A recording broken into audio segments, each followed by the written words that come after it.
your expectations are managed is the fact that people don't understand who Zirkzee is, and they want him to be like, I can't ever want someone to be something that they're not, or something that they're not asked to be. Like Hojlund is supposed to be a striker that scores goals. He's supposed to be that quick striker that we release, that can hold the ball up, that can dribble. He's supposed to be that guy, right? And he's not. Zirkzee is supposed to be the guy that I just described, and he is. So, like, I can't criticize someone for being slow when they've never been quick. Like, you've always been slow. I could say I wish you were quicker, but like, I'm not gonna critique your game too much because of that, because that's not your forte. That's not your skill set. So that's how I'm gonna start looking at things. Yes, critique somebody if they don't have something, but also understand they've never had it. So be very, I don't know, mindful, I guess, when you're critiquing a player. But there you go, guys. There you go, guys. The game has finished 4-0. Manchester United have beaten Everton at home 4-0. And the football that we played today was the best football that we played since Amorim has arrived. We have steadily improved. He's changed the team. When you change the team, usually only changes 4 players at a time. But that's a lot of players he's changing. Which other manager out there are making 3 or 4 changes every game? Yes, Chelsea do make a lot of changes for their European games. So maybe Chelsea is another one. But the manager is using players, and he's managing to change players, a lot of players, and maintain a level of understanding, maintain a level of cohesion. He's able to still change these players and maintain his system. The players are slowly starting to understand what is required of them. Remember when I said, guys, that Ten Hag, it seems as if only the first 11 can play a certain way. And once Ten Hag makes any sort of changes, it all unravels. Why is that? Why isn't every single player in your 24 squad learning to play the system? Why isn't everyone being coached the same way? Like, Ten Hag had favourites, and Ten Hag played the same players over and over again and ran players into the ground.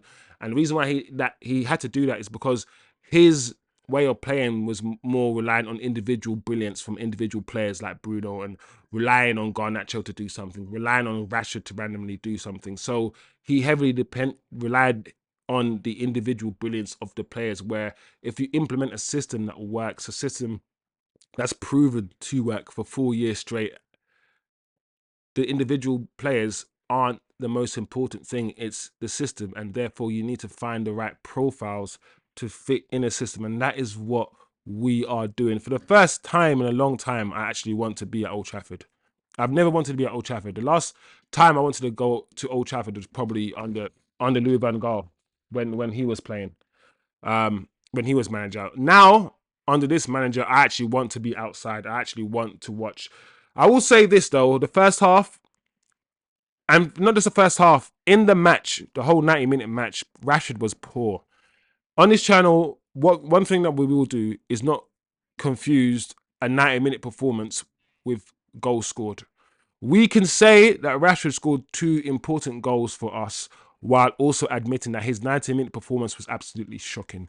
His first touch was off. His layoffs were off. He didn't hold the ball up. He didn't bring others into play.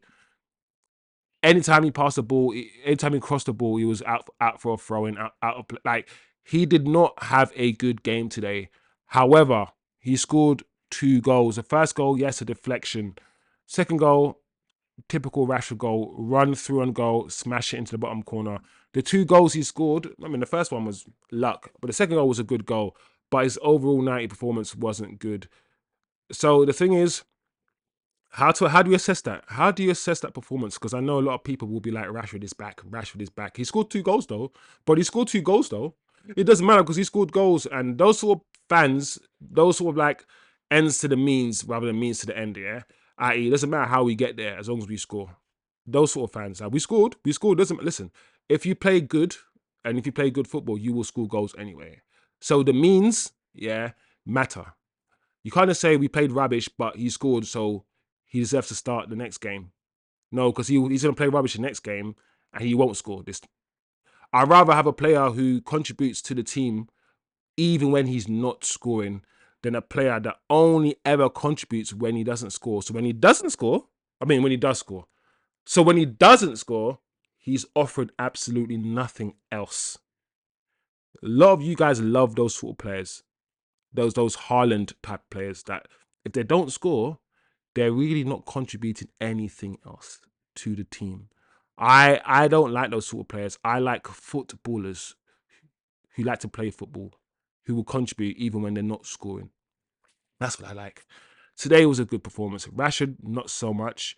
Zirkzee warmed up into the game and got better and better as the game went on.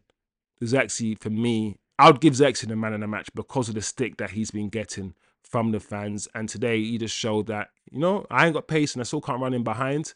But with good players around me, with players to bounce the ball off, I can retain possession of the ball, which is what we need. We need ball retention further up the field. And we had that with Zirkzee today. He offered us. When the ball came up to him, he either bounced it back like a brick wall or tried to hold on to it. And some of the passes to the wingers, some of the passes from Zirkzee to like Ahmad today were just nice, crisp passes. Listen, at the end of the day, one thing is clear. All three of our strikers are now scoring goals. All three of our strikers in the space of 3 days, have had braces. Zirkzee, 2. Rashford, 2. Hojlund, 2. Our 3 strikers have scored 2 goals today. 2 goals over the last 4 days. We never thought that would happen. We're scoring goals, and these strikers that don't score goals are now scoring goals. So what that teaches us is that give them some chances, because most strikers need about 2 or 3 chances to score anyway, even the best ones. Give these guys some chances, some good chances, and who knows, we might start seeing our strikers score some goals. We will see. Be happy. If you're a Man United fan, be happy today because it was a good performance and we are getting better. Back 4, back 3, back 5, if you want to call them. Fine. Ahmad, no problems with Ahmad today. The midfield 2, like I said, I liked Kobe. It's Kobe's first match back for a while, so I'm not gonna lay on Kobe too much. He was okay, but I don't think playing deep is his thing. His distribution is not that great. He prefers the short passes. Kobe's not gonna get the ball and do a 35-yard pass or 40-yard pass. That's not him. He might drop a shoulder and might be able to be a bit more press resistance, but he's not mobile in that position. He doesn't cover the grass. He's not aggressive either. So I don't think long term that's his position. Yeah, Bruno was fine today in that 10 role. I think Bruno's better because he's losing the ball less. He's taking care of the ball a lot more now. I think that's an explicit instruction from the manager that it has to be because he's changed a lot.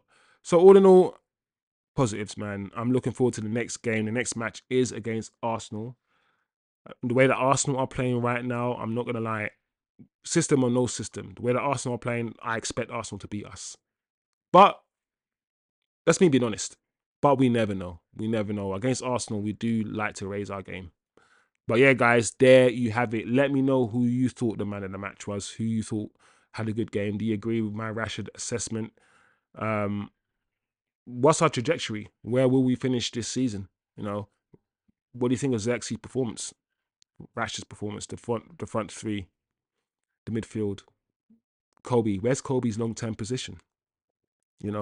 Comment below, guys. Let me know. As always, it's been lovely, really good match. Like, share, and subscribe as you do. Let's keep going. Let's keep pushing, man, because your likes help the channel grow. And I know that my content and the discussions and the way I see football is different. It's different to how a lot of people see football. And I know there's space for a channel like this, different football opinions to gather, people with different opinions to have conversations. So yeah, guys, it's been lovely. Man United are coming back. Arsenal, Chelsea, watch out, yeah. Watch out. That's all I'm saying. Like, I ain't gonna speak with chest too much, but my manager has experience of winning things, and he's not coming to chill. He's coming to slap some faces. So be wearing it. That's what I'm saying. Anyway, guys, bless up yourselves. Have a good day. Have a good week. And I'll see you next time.